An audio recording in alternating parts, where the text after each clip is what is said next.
Alright, a couple highlights from GreatStockPicks.com. We've been absent a little bit, had the Thanksgiving holiday week, not a lot going on.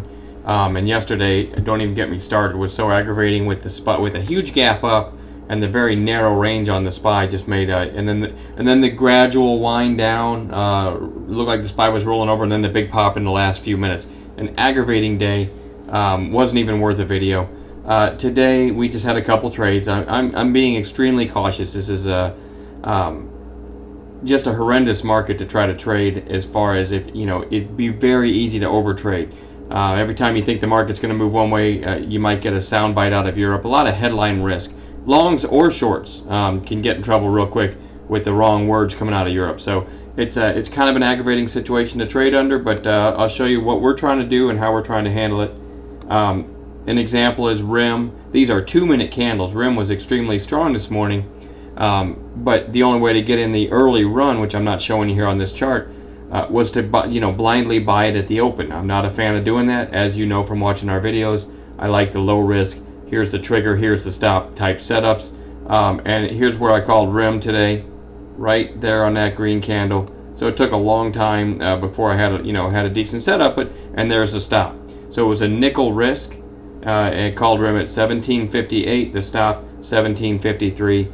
And over the course of the next, who knows, 30, 40 minutes or so, went up to 17.92. Not a huge move, but a nice move. And again, here's the trigger and here's the stop. So that's what we're trying to do. I don't care when I log in the morning if I'm only going to make 1 or 2 calls that day. I'm not trying to overtrade. And then let's see, that was RIM. And then RIG was just getting decimated. Let me back out here. Transocean was just getting decimated. Here it is on the daily. Certainly ugly. A big breakdown on the daily, but this is one to watch over the coming days. If you use weekly candles here, certainly has support in this $40, $41, $42 area. This low back here, $41.95. This low back here, and this is going all the way back to, 2008. This low back here, $41.88. It's below both of those now, but certainly an area, and I don't know how safe their dividend is, but to start watching RIG, so we're going to keep this on watch. But when it gapped down and when it went into this tailspin here, when we started applying our PFPD, as we call our potential final push down strategies, and called it at 41.41. Actually called it once, it triggered and did not work. Let me turn the drawing tool off for a second.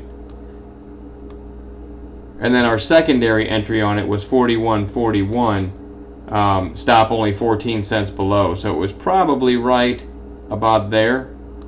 And the stop was 14 cents below. And this doesn't look like much, but from 41.41 pretty quickly to 41.73, and ultimately went a little bit higher than that, 41.75.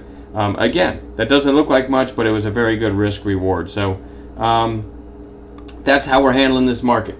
Getting in on the low risk stuff, getting back out, selling into the pops, and looking around. Now, there was a lot of good ideas put out by our members in the chat room, but if you're looking for my ideas, I'm only going to have maybe 1 or 2 or 3 each day until this Europe debacle isn't completely hanging over every tick of the market. And I don't know how that's going to resolve itself, but in the meantime, just in cash every night, playing it safe during the day, waiting for these types of setups to occur.